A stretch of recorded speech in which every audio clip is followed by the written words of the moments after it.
Welcome back to our channel S study hub. दोस्तों आज मैं आप लोगों को प्रकाश के अपवर्तन के बारे में अध्ययन करवाऊंगा। तो दोस्तों प्रकाश के अध्ययन के बारे में तो हम लोग अध्ययन कर चुके थे, उसमें अपवर्तन के बारे में आज अध्ययन करेंगे, जिसमें आज हम लोग अध्ययन करने वाले हैं अपवर्तन के नियम के बारे में, इसके बाद स्नेल का नियम के बारे में, इसके बाद अपवर्तनांक के बारे में। इतना ही अध्ययन करने वाले हैं दोस्तों। ज्यादा अध्ययन करेंगे तो वीडियो बहुत बड़ा हो जाएगा, जिसमें आपको भी प्रॉब्लम होगा।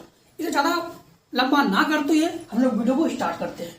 और दोस्तों यदि आपको वीडियो पसंद आता है तो जरूर उसको लाइक करना, और दोस्तों यदि आप लोग नए हैं तो सब्सक्राइब जरूर करना, जिससे कि जो भी मैं वीडियो अपलोड करूंगा आप तक सबसे पहले पहुंचता है।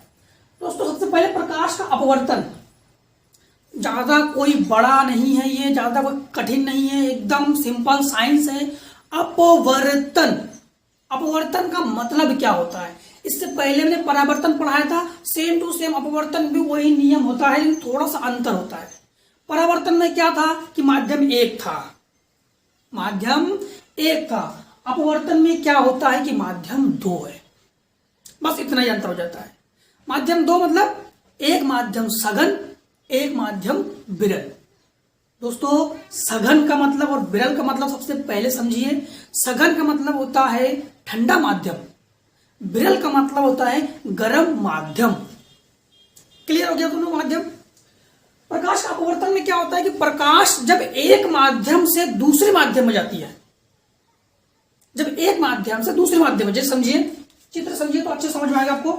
जैसे मान लीजिए कि ये कोई हमारा पृष्ठ है जिस पर प्रकाश आपतित होगी, ये प्रकाश आपतित हो रही है, ये प्रकाश आपतित हो रही है। इस प्रकार से ये जो पृष्ठ है, इस पृष्ठ पर प्रकाश आपतित हो रही है। आने वाली किरण को हमेशा हम लोग इस प्रकार से दिखाते हैं, तीर के निशान से। तो आने वाली किरण को हम लोग क्या कहते हैं? आपतित किरण। ये हो गया हमारा आपतित किरण। क्या हो गया? आपतित किरण। अब प्रकाश को हमने आपको जब दर्पण के बारे में पढ़ाया था तो उसमें बताया था कि जब भी प्रकाश मुड़ता है तो मुड़ने के लिए अभिलंब चाहिए। तो इसको भी क्या चाहिए? अभिलंब। तो डाल देते हैं इस पर अभिलंब। इस प्रकार से हमने डाल दिया इस पर एक अभिलंब। क्या डाल दिया? अभिलंब। ये जो पृष्ठ है ये पारदर्शी पृष्ठ है। ये जो पृष्ठ है ये कैसा पृष्ठ है? हमारा पारदर्शी पृष्ठ है। अब पारदर्शी पृष्ठ किसे कहते हैं? वह पृष्ठ जिसको इस पार से उस पार देखा जा सके, पारदर्शी पृष्ठ कहते हैं। जैसे कांच, तो ये पृष्ठ हो गया कांच का। क्या हो गया? कांच का पृष्ठ। इसको हमने नाम दे दिया, यन नाम दे दिया, क्योंकि इसका यन मतलब ये हो गया अभिलंब। क्या नाम हो गया इसका? अभिलंब। अभिलंब क्यों डाला जाता है? प्रकाश को हमेशा मोड़ने के लिए अभिलंब डाला जाता है। ये हो गया आपतित किरण। अब कांच है, कांच है, तो यहां पे अगर पॉलिश लगा होता तो ये जो आपतित किरण है परावर्तित हो जाती। पॉलिश तो है नहीं, तो ये क्या होगा? इस प्रकार से ये भी अभिलंब है, ये भी हमारा क्या है? अभिलंब। ये मत समझिए कि ऊपर वाला ही अभिलंब है, ये अभिलंब है तो ये भी अभिलंब है। या तो फिर ये अभिलंब की ओर मुड़ेगा या तो ये अभिलंब से दूर हटेगा। तो अभिलंब की ओर कब मुड़ेगा, अभिलंब से दूर कब हटेगा, ये भी आप लोग यहीं पे समझ लीजिए। जैसे मान लीजिए कि ये कोई माध्यम है, इतना माध्यम हमने मान लिया सघन, इतना माध्यम मान लिया हमने सघन माध्यम है, ठीक है, और इसको मान लिया हमने विरल माध्यम। क्लियर दोस्तों? चित्र और एक बना देते हैं जिससे कि आपको आसान हो जाएगा। इस प्रकार से हमने ये ले लिया और ये ले लिया। अब की बार ये वाला हमारा क्या है? पारदर्शी पृष्ठ। ये वाला क्या है? अभिलंब। ये है आपतित किरण। अब ये है हमारा माध्यम। अब की बार इसको ले लिया विरल और इसको ले लिया सघन, इसको ले लिया सघन। अब क्या क्या होगा कंडीशन यहां पे आप लोग देखिए। यदि प्रकाश किरण सघन माध्यम से विरल माध्यम में जाती है तो ये अभिलंब है, इससे दूर हटेगी, इससे दूर हटेगी। अगर प्रकाश किरण विरल माध्यम सघन माध्यम आती है तो अभिलंब की ओर झुकेगी। कंडीशन यहां पे समझिए। यदि प्रकाश किरण सघन माध्यम है, विरल माध्यम जा रहा है, तो ये अभिलंब इससे दूर हटेगा। अगर विरल माध्यम सघन माध्यम आ रही है तो अभिलंब की ओर झुकेगा। ये जानना बहुत जरूरी है, क्योंकि इसके बाद में जो हम लोग पढ़ेंगे अपवर्तन के बारे में, तो ये कंडीशन हम अप्लाई करेंगे, जिसके लिए आपको बहुत आवश्यक है ये जानकारी रखना। इतना क्लियर हो गया दोस्तों। आने वाली किरण को आपतित किरण, अपवर्तन के पश्चात अपवर्त होने वाली किरण को, ये अपवर्त हो रही है, इसको कहेंगे हम लोग अपवर्तित किरण। क्या कहेंगे? अपवर्तित किरण। क्लियर हो गया। अब हम लोग कोण डालते हैं, तो कोण क्या होगा? हमेशा आपतित किरण और अभिलंब के बीच होना कोण आपतन कोण। इसे क्या कहेंगे हम लोग? आपतन कोण। अपवर्तित किरण और अभिलंब के बीच बना कोण क्या होता है हमारा? अपवर्तन कोण। इतना तो क्लियर हो गया। क्लियर हो गया दोस्तों। अब आते हैं प्रकाश के अपवर्तन की हम लोग परिभाषा कैसे बनाएंगे। दोस्तों इस चित्र को आप लोग समझ लीजिए, इसमें केवल आपको सघन विरल समझाने के लिए हमने चित्र बना दिया था। क्लियर हो गया दोस्तों। तो इस चित्र को हम रेज कर देते हैं। हम लोग अब परिभाषा बनाते हैं प्रकाश का अपवर्तन का। तो प्रकाश का अपवर्तन क्या हुआ? प्रकाश आया, अपने मार्ग से थोड़ा सा मुड़ गया, हल्का सा मुड़ गया, उसको मुड़ने की क्रिया को हम लोग कहेंगे विचलन। तो जब प्रकाश किरण एक माध्यम से दूसरे माध्यम में जाता है तो अपने माध्यम से विचलित हो जाता है, इसे ही प्रकाश का अपवर्तन कहते हैं। क्लियर हो गया। अपवर्तन का नियम कितना होता है? अपवर्तन के दो नियम होते हैं। जिस प्रकार से परावर्तन के दो नियम, उस प्रकार से अपवर्तन के भी दो नियम। परावर्तन के दो नियम में क्या था? आपतन कोण और अपवर्तन कोण, आपतन कोण और परावर्तन कोण दोनों बराबर हो रहे थे, लेकिन इसमें आपतन कोण और अपवर्तन कोण बराबर नहीं होंगे। क्लियर? क्यों? देखिए ये जितने एंगल पे आ रहा है, इसका एंगल हम लोग यहां देखते हैं, यहां से ये जितने डिस्टेंस है इससे ज्यादा डिस्टेंस है। यानी हम लोग देख पा रहे हैं सघन माध्यम में कोण अगर कम है तो विरल माध्यम में ज्यादा हो रहा है। कंडीशन ये भी ध्यान रखिए कि सघन माध्यम में प्रकाश की चाल हमेशा कम होती है, विरल माध्यम में प्रकाश की चाल हमेशा अधिक होती है। कभी कभी बोर्ड एग्जाम पूछा जाता है कि चाल कब अधिक होती है, सघन माध्यम में, विरल माध्यम में। बहुत से स्टूडेंट आंसर नहीं दे पाते हैं। तो अगर सघन माध्यम में प्रकाश की चाल कम होगी, विरल माध्यम में प्रकाश की चाल अधिक होगी। क्लियर? अब आता है अपवर्तन के दो नियम। पहला नियम क्या होता है? पहला नियम देखिए, आपतित किरण, अपवर्तित किरण और आपतन बिंदु पर अभिलंब, ये आपतन बिंदु होता है, ये होता है हमारा आपतन बिंदु। यहाँ पे कौन सा बिंदु है? आपतन बिंदु। आपतित किरण, अपवर्तित किरण, आपतन बिंदु पर अभिलंब, ये तीनों एक ही तल पर होते हैं। तीनों एक ही तल पर होते हैं। ये हो गया अपवर्तन का पहला नियम। क्लियर हो गया।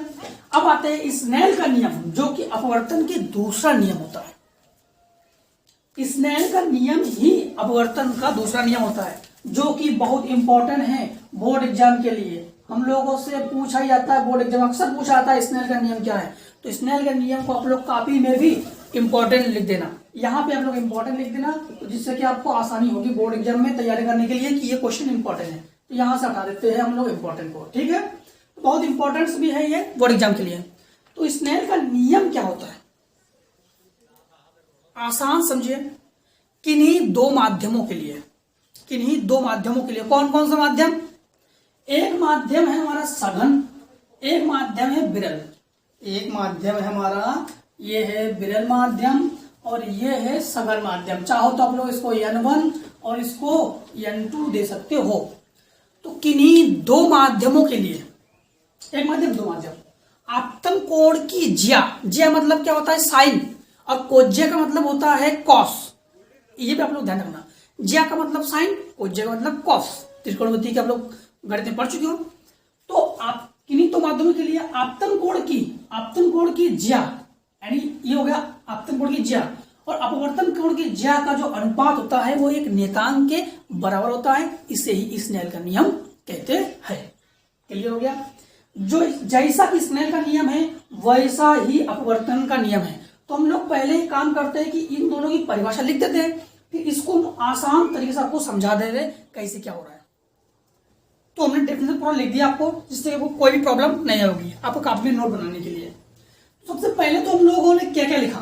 प्रकाश अपवर्तन। तो जब प्रकाश एक पारदर्शी माध्यम से दूसरे पारदर्शी माध्यम में जाती है तो वह अपने मार्ग से विचलित हो जाती है, उसे ही प्रकाश का अपवर्तन कहते हैं। एक माध्यम से दूसरे माध्यम में जाएंगे। और एक चीज ध्यान दीजिए दोस्तों कि जब तक प्रकाश किसी माध्यम से टकराएंगे नहीं तब तक मुड़ेगा भी नहीं। जिससे कांच मिलते ही वो टकरा जाती है और मुड़ जाती है। इसका प्रयोग हमें अक्सर मॉल वगैरह में दिखाई देता है। अपने क्षेत्रों में अगर मॉल है या हम लोग कपड़े वगैरह खरीदने जाते हैं तो देखा होगा कि बाहर से कांच लगी होती है, अंदर कुछ व्यक्ति है, हम बाहर कुछ हम लोग है बाहर। जब हम लोग अंदर के व्यक्ति को देखते हैं तो क्या दिखाई देता है कि व्यक्ति जिस स्थान पर स्थित है उससे कुछ हटके हमें दिखाई देता है। इसका अक्सर प्रैक्टिकल हम लोग ऐसे देखते रहते हैं। दूसरा, कभी कभी हम लोग स्कूलों में खेलते खेलते पटरी में अपने आंखें वगैरह देखते हैं तब भी हमें दिखाई पड़ता है। दूसरा, अपवर्तन के दो नियम होते हैं, आपतित किरण ये वाली, अपवर्तित किरण ये वाली, आपतन बिंदु पर अविलंब ये है, तीनों एक ही तल पर होते हैं, सेम टू सेम परावर्तन का। स्नेल का नियम, किन्हीं दो माध्यमों के लिए, एक माध्यम दो माध्यम, आपतन कोण की ज्या का मतलब साइन हमने कहा था, कोज्या का मतलब कोसाइन, ध्यान रखना, तो दोनों में साइन का रूल लगेगा। तो किन्हीं दो माध्यमों के लिए आपतन कोण की ज्या ये वाला आपतन कोण की ज्या साइन आई तथा अपवर्तन कोण की ज्या ये वाला साइन आर का अनुपात नियतांक होता है, यानी साइन आई बटे साइन आर बराबर नियतांक। क्लियर। अब सेम टू सेम अगर आपको स्नेल का नियम समझ में आ गया तो अपवर्तनांक आपको समझ में आ जाएगा। अपवर्तनांक का मतलब क्या होता है कि यही साइन आई बटे साइन आर, नियतांक की जगह हम लोग क्या लेते हैं, यन लेते हैं। नियतांक की जगह क्या लेते हैं, यन लेते हैं। क्या लिखा हमने, जब प्रकाश अपवर्तन से, अपवर्तन मतलब जब टकरा के मुड़ेंगे किसी अन्य माध्यम में होता है, मतलब इस माध्यम में है विरल माध्यम में, तब आपतन कोण की ज्या और अपवर्तन कोण की ज्या का अनुपात को वही हम लोग अपवर्तनांक कहते हैं। सिंपल शब्दों में आपतन कोण की ज्या अपवर्तन कोण की ज्या को हम लोग अपवर्तनांक कहते हैं। इसको हम लोग कई प्रकार से लिखते हैं। आप लोगों को जैसे स्कूल में बता दिया जाता है साइन आई बटे साइन आर बराबर न्याय, लेकिन बहुत से दोस्तों लोग लिख नहीं पाते। हम लोग कैसे कैसे लिखते हैं पहले इसको समझिए। जैसे साइन आई बटे साइन आर बराबर, इसको हम लोग कैसे लिख सकते हैं, चाल के अनुसार। चाल देखते हैं हम लोग कौन कौन से माध्यम देखते हैं, कौन से माध्यम से जा रहे हैं। तो हम लोग देख पा रहे हैं कि N1 माध्यम से N2 माध्यम में जा रहे हैं। तो हम लोग लिखने का तरीका क्या है, कौन से माध्यम में जा रहे हैं, N2, कौन से माध्यम से जा रहे हैं तो N1।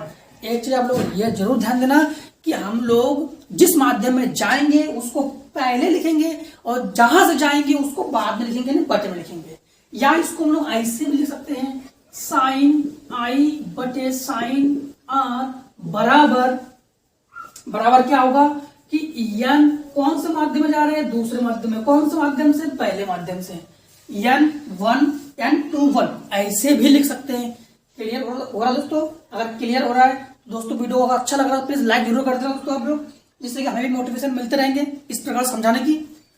और दोस्तों इसको अगर हम लोग इस प्रकार से लिख सकते हैं, कैसे कि साइन आई बटे साइन आर बराबर, अब मान लीजिए कुछ देर के लिए ये वाला माध्यम है वायु, कौन सा माध्यम है, वायु, और ये माध्यम है आपका, नहीं वायु नहीं, इसको कांच समझिए, कांच, ये वाला माध्यम है कांच माध्यम और ये वाला माध्यम है वायु माध्यम। अच्छा, ऐसा दिमाग में आ रहा होगा आपने कि आपने संरचना उल्टा कैसे कर दिया, तो हमने सघन लिया ना, तो कांच माध्यम और वायु माध्यम में कांच सघन होता है और वायु विरल, मतलब वायु गर्म होता है, कांच सघन होता है।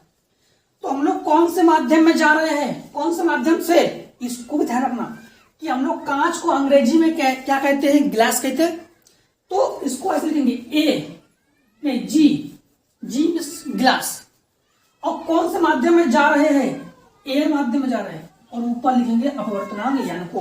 फिर से एक बार समझिए, इन दोनों में क्या हुआ, इन दोनों में जिसमें गए उसको पहले लिखा, लेकिन अगर हम लोग इस प्रकार से लिखेंगे तो जिससे जाएंगे उसको पहले लिखो, जिसमें जाएंगे उसको बाद में लिखो। क्लियर हो गया दोस्तों? इसके बाद का जो वीडियो होगा जिसमें हम लोग लेंसों के बारे में अच्छे से अध्ययन करेंगे, और इसको आप लोग अपने कॉपी में नोट कर लीजिए और नोट जरूर बनाइएगा। Thanks for watching.